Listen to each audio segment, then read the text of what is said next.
tal a todos? Bienvenidos a su programa de Planeta Digital en Valora Radio.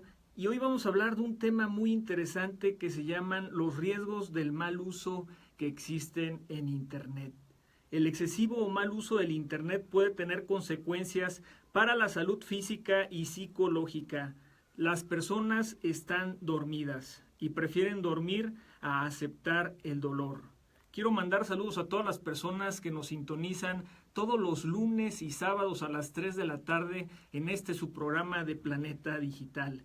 Y para hablar del tema nos acompaña una extraordinaria mujer que admiro y quiero mucho. Muchas gracias a Lupita Venegas. Hola, ella es psicóloga, apóstol de Jesucristo, es esposa, madre de familia, trabaja en la defensa de la familia y matrimonio, conferencista, escritora y directora de esta estación de radio. Bienvenida. Estoy feliz de compartir contigo, me encanta el talento joven y además tu expertise, tu especialidad, que es redes sociales, internet y todo esto, es algo muy necesario en los tiempos de hoy. Nos vas a enseñar mucho a los padres, porque los padres a veces estamos desconectados, y nos vas a ayudar para que el uso de internet sea saludable también en casa.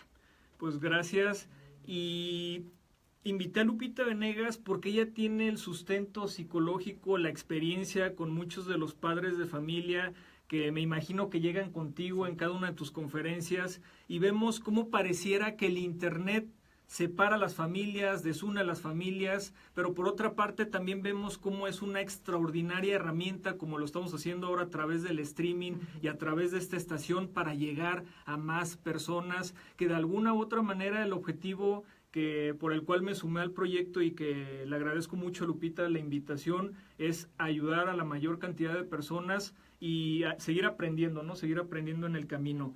Y para empezar con esto, el primer punto es: todos los excesos son malos. Muy bien. Y hablamos de los videojuegos. Hay un caso que se llama Daniel y estaba jugando Halo 3 y él lamentablemente llegó a matar a sus papás, todo porque le dijeron que no se iba a comprar el videojuego porque no había tenido buenas calificaciones, y el chavito recurrió a este tipo de situaciones.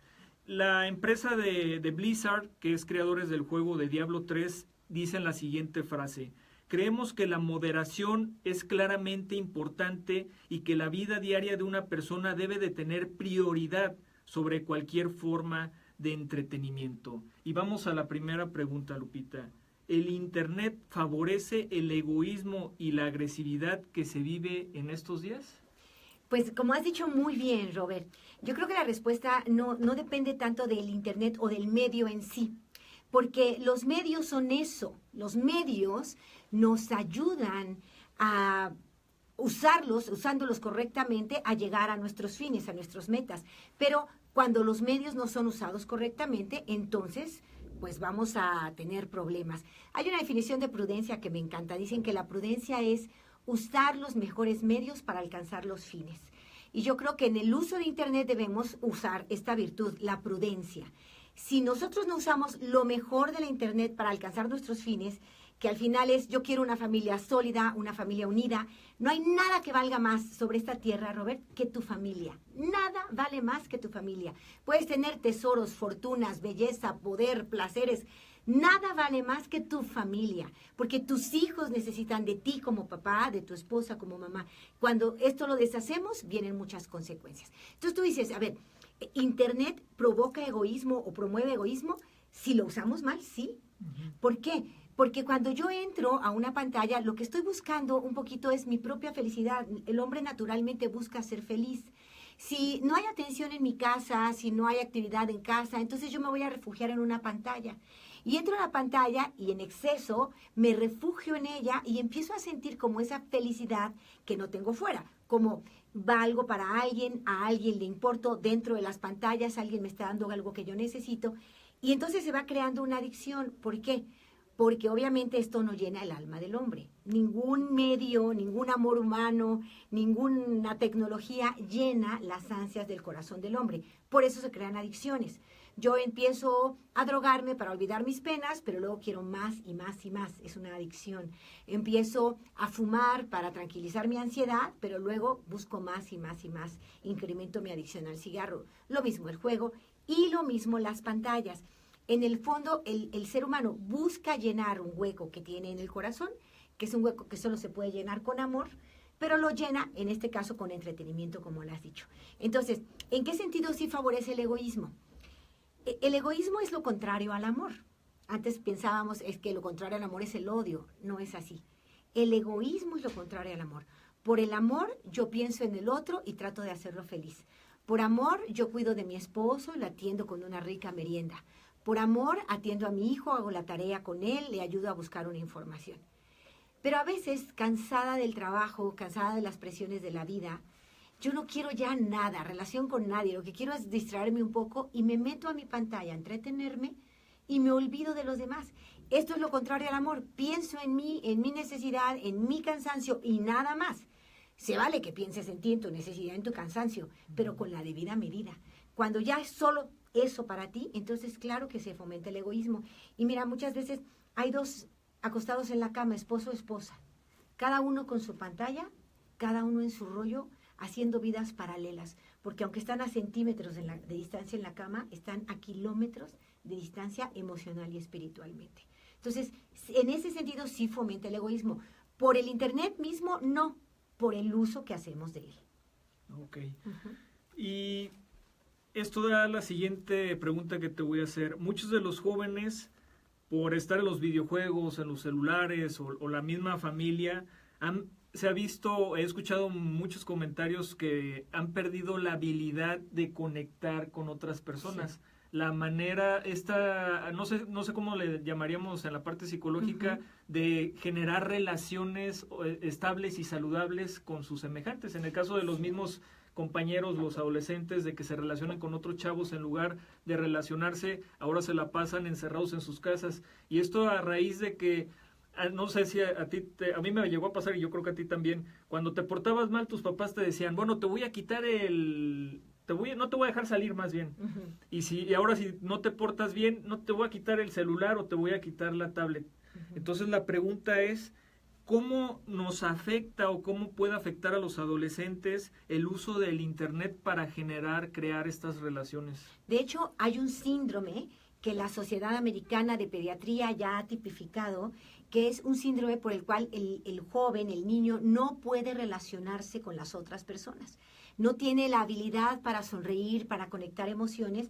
¿Por qué? Porque todo el día está en relación con una pantalla. Y efectivamente el síndrome existe.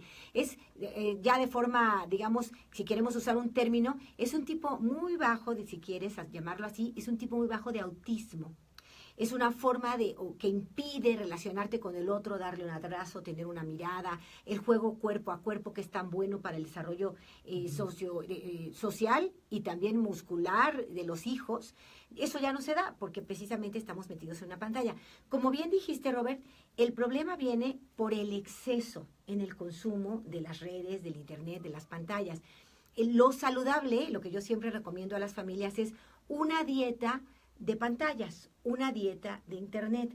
Así como nos preocupamos por el alimento físico de nuestros hijos y no queremos que coman chatarra todo el día y no les decimos, sí puedes tener un postrecito, pero después de comer fruta, verdura, carne, lo que yo digo que va primero. Después de eso, ok, un dulcecito. Bueno, así como nos preocupamos por la alimentación física de nuestros hijos, debemos preocuparnos por la alimentación mental y espiritual. Somos seres integrales y tenemos 3 dimensiones, física, psicológica y espiritual. Si yo no me preocupo del alimento mental y espiritual, mis hijos se están llenando de veneno la cabeza, que fomentan, por supuesto, la agresividad, entre otras cosas. Lo vamos a revisar un poquito más adelante. Pero es verdad que un hijo que lleva demasiado tiempo en las pantallas tiene mucha dificultad para relacionarse con amigos, tiene mucha dificultad para expresar sus emociones. Y eso ya es tipificado por la Asociación Americana de Pediatría. Recomendación, dieta de medios. ¿Qué significa? Mi vida, puedes jugar este videojuego, pero solo media hora, 30 minutos. No, mamá, se apasionan, se enojan. Oye, que llegaran a matar a los papás me parece verdaderamente grave, pero estamos llegando a esos extremos. ¿Qué recomiendo? Dieta. Y para esto tú mandas, papá. Tú tienes autoridad. Tú dices desde el primer momento en que compraste el videojuego, que además recomiendo que vean la clasificación y que vean el tema del videojuego.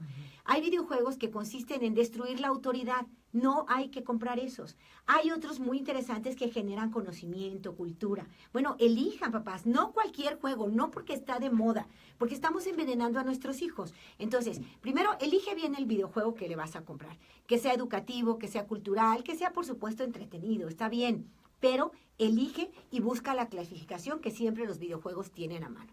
Segundo, ya que lo tiene, le vas a decir, te lo voy a comprar, pero hay una condición. Este juego lo puedes jugar solamente 30 minutos al día. No puedes jugar más que eso. Menos sí, pero más no. Entonces, si quieres que te lo compre, vas a aceptar que solo 30 minutos al día. Si tú no vas a respetar esta regla, ¿cuál va a ser la consecuencia? El día que haces berrinche, que no me obedeces, que te sorprendo usándolo más del tiempo debido, te voy a quitar el tiempo correspondente. Si jugaste 10 minutos más, la próxima es 10 minutos menos. Si aprovechaste y lo hiciste todo el día, te quedas sin tu videojuego por una semana. Poner las reglas muy claras y antes de comprar y entregar a tu hijo el videojuego, decirle cuáles son las reglas. Y decir muy claramente, chaparrito, con mucho gusto lo tienes. Sí, porque es cultural, sí, porque tiene valores, que esas cosas me interesan, porque tú me interesas, y sí, porque vas a respetar un tiempo razonable. Eso desde antes de comprarlo, papás, porque si no luego ya es un pleitazo, se vuelve una locura. Sí. Entre más prevención tengamos en el uso de los videojuegos, será mejor. ¿Que siempre se puede poner un límite? Sí. ¿Que cuesta más trabajo? También. Y también está esta parte de como no estar en la realidad. Yo he visto casos en los cuales haz de cuenta que te peleas con tu pareja y a lo que recurres es al dispositivo celular por aislarte. Así es. ¿Tú cómo ves esta parte de... veo en una globalidad un aislamiento de la realidad, de lo que está aconteciendo en el diario vivir? Veo que es una manera como de decir, bueno, sé que están esos problemas, pero ahora el vicio del internet, como tú lo comentas, como cualquier otro vicio, es me aíslo.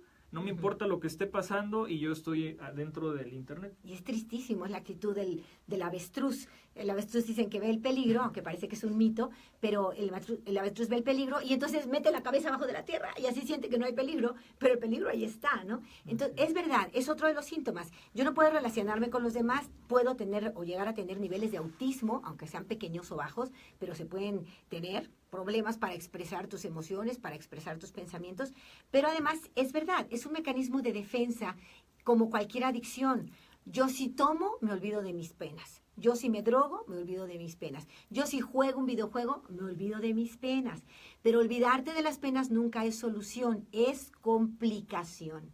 Entonces, desde luego, limitar el tiempo que accedemos a las redes sociales es vital, incluso para ti que es tu herramienta de trabajo. Tener horarios definidos. Voy a trabajar a través de las redes de tal a tal hora y decir, por ejemplo, de 2 a 4 estoy fuera de las redes, nadie me hable, nadie me busque porque es mi tiempo de comida, es mi tiempo de convivencia familiar. Muy recomendable tener la canastita famosa donde se ponen los celulares para convivir en familia.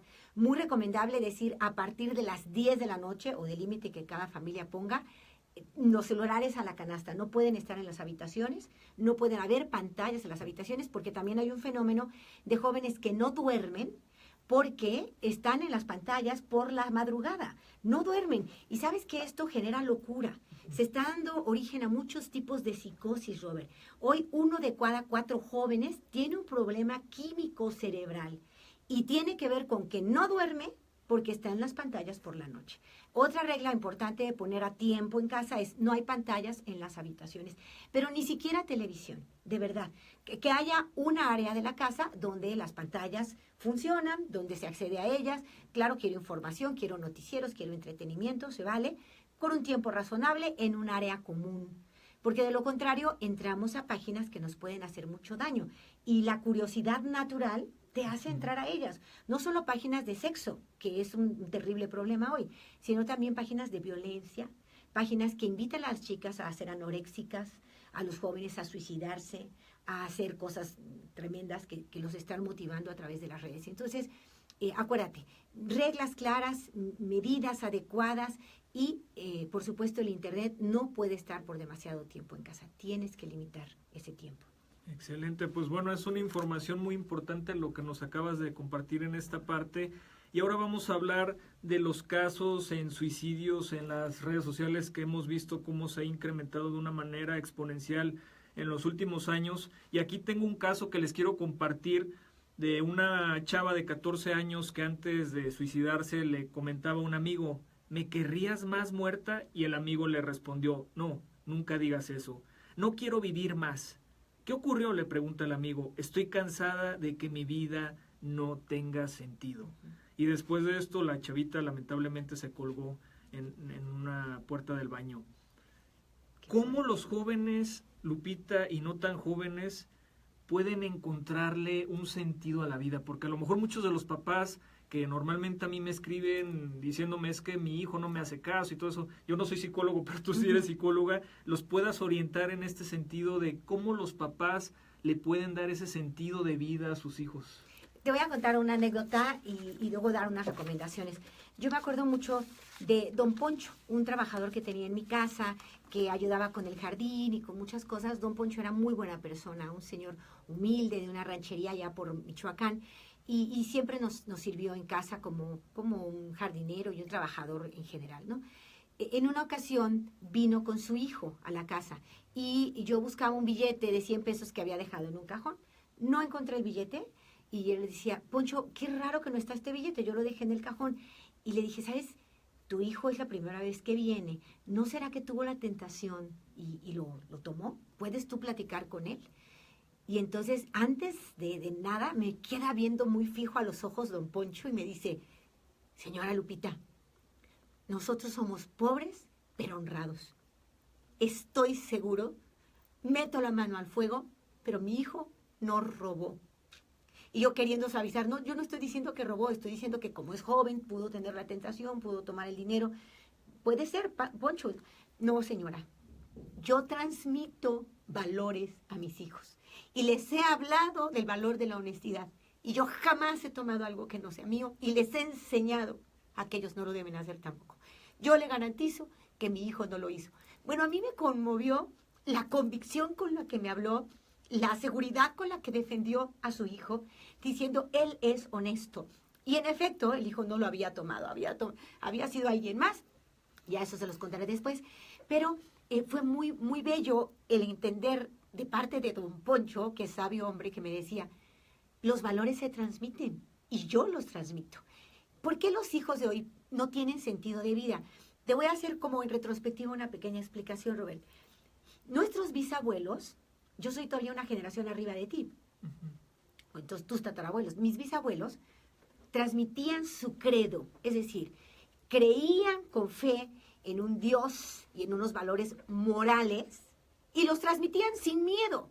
Los bisabuelos les dijeron a nuestros abuelos, tú vas a darte a respetar, eres una mujer y te casas de blanco. Y casarse de blanco significa vas virgen a entregarte al hombre de tu vida. Y un bisabuelo nuestro no tenía miedo de decirle esto a su hijo, que es nuestro abuelo. Nuestro abuelo aprendió valores que sus papás sembraron porque hablaban de ellos y modelaban para ellos. Y los papás les decían a los hijos, tú eres ejemplo de tus hermanos. Cuídate cómo te portas, cuida cómo bebes, cuida cómo vistes, porque tus hermanos te ven. Y esos bisabuelos, que eran ejemplares para nuestros abuelos, transmitieron sus valores sin miedo y además nos hablaban de que éramos ejemplares. Luego los abuelos empezaron a recibir esta información a partir de los 60, de que no es tan importante el carácter, las virtudes, no. Lo más importante es sentirse feliz. Sentirte feliz. No te decían que la felicidad es fruto del esfuerzo, no. Te decían que sin esfuerzo podías ser feliz. Siéntete bien, siéntete a gusto. Entonces es la era en que la psicología privilegió el sentimiento sobre la virtud. Es más importante que tú te sientas feliz a que tú seas virtuoso, ¿sale? Entonces, ¿qué pasó? Que los abuelos empezaron a debilitarse en sus valores y ya no transmitieron a sus hijos esos valores porque además venían después de la Segunda Guerra Mundial, resentidos con muchas cosas, y entonces empezaron a decir que los hijos sean libres, que sientan bien, no les exijas, pobrecitos, y empezamos a pobretear a los hijos. Y esa generación, los abuelos, dejaron de transmitir sus valores con convicción a sus hijos, que son nuestros padres. Entonces nuestros padres empezaron a decir, bueno, hay que ser libres, hay que fluir, si te sientes a gusto, hazlo. Y nuestros padres ya no transmitieron ni siquiera la fe a nosotros los hijos. Y entonces los hijos de esta generación, no los millennials, que tú sí serías, yo creo, un millennial, un poquito antes, los hijos ya no teníamos estructura de virtud. O sea, ya nadie nos decía, tienes que ser la mejor versión de ti mismo. Lo que nos decían es, tienes que sentirte a gusto, tienes que sentirte feliz, tienes que sentirte bien. Y nuestros padres empezaron a decir, y se puso de moda, Robert, se oía muy bien, yo no soy ejemplo para nadie. Entonces, como ya decían, yo no soy ejemplo para nadie, entonces se volvieron vergüenza de sus hijos. Y hoy estamos viviendo esto. Los hijos, los pequeños y los jóvenes, no sienten orgullo de sus papás, sienten vergüenza de sus papás. ¿Cuántos casos tengo yo todos los días de niñas que me dicen, es que mi mamá se fue con su novio y nos dejó a mis hermanos y a mí por irse con su novio? Es que mi papá tiene otra novia y quiere que cuando salgamos quiere llevarla y nosotros nos duele en el alma. En fin, todas estas cosas, ¿por qué? Porque dejamos de hablar de la virtud y dejamos de vivirla y promoverla. ¿Cómo va a tener sentido de vida un chico al que no se le orienta en nada? Los niños nacen como una tabula rasa, ¿no? Una tabla en la que todo se va a escribir. Pero si los papás decidimos no escribir, pues no hay nada ahí. Y el vacío existencial que experimentan los niños y los jóvenes los hace decir, ¿de qué sirve vivir? Se oyen las canciones que dicen, soy polvo, soy un polvo, pues ¿sabes qué? Ya no quiero existir, ¿verdad? En cambio antes nos decían, tú no eres polvo, tú eres hijo de Dios, tú eres hija de Dios, tú estás hecha para hacer cosas grandes por la humanidad, tú estás hecho para amar a una mujer y respetarla a rajatabla, tú estás hecha, o sea, transmitíamos valores, principios, con orgullo. Yo recuerdo a mis padres chapados a la antigua decirme, tu cuerpo es templo del Espíritu Santo. Y claro que no era de moda y nadie decía eso, pero yo tenía esos papás. Y esos valores a mí me los sembraron de verdad como una raíz tan firme que yo pude vivirlos con dificultades, con caídas, pero pude vivirlos y sigo anhelando esos valores que ahora, sin miedo, transmito a mis hijos. Pero si los padres ya no estamos en la casa, porque todo es trabajar y tener dinero, si los padres dejamos a nuestros hijos siendo educados por la internet y las pantallas, ellos están recibiendo chatarra las toneladas que se les antojan. Si a un niño no le cuidas la alimentación, va a comer dulces todo el día. Esto es jauja. Lo mismo pasa en el alimento mental y espiritual. Si los padres no lo damos, los hijos no lo tienen. Y si no tienen alimento espiritual y mental, no tienen ideales. Y si no tienen ideales, están vacíos. Y si están vacíos, no quieren vivir. Y aquí hablamos también de un punto muy, muy importante que da entrada también a lo que tú acabas de decir, los valores. Mucha gente dice que los valores se han perdido, pero no son una cosa que de repente desaparece, sino que simplemente se ha dejado de fomentar en las casas, en los hogares. Y yo hablando con un gran amigo director de Educare, me decía de la responsabilidad. Pareciera que hoy los hijos son los papás de los papás y les dicen qué hacer, porque los papás tienen miedo de que si le dicen algo a su hijo, pues su hijo se va a deprimir o se va a suicidar o va a entrar a la drogadicción. ¿Qué podemos, ya para irnos a corte comercial, Lupita, hablar un poco de esto de la responsabilidad? Claro, hay varios valores fundamentales, el orden, el respeto, la responsabilidad, que es hablar de que todo tiene consecuencias. Vamos a ir a la pausa, pero efectivamente, a buenas acciones corresponden buenas consecuencias, a malas acciones corresponden malas consecuencias. Nuestros hijos deben ser conscientes, hay que dejar vivir las consecuencias de esos actos para que aprendan responsabilidad. Es correcto. Y recuerda que nos estás escuchando en Planeta Digital. Nos sintonizas los sábados y lunes a las 3 de la tarde, hora del centro de México. Agradezco mucho el que esté con nosotros Lupita Venegas y regresando seguiremos hablando de la responsabilidad y los riesgos del Internet y cómo afrontarlos. Gracias.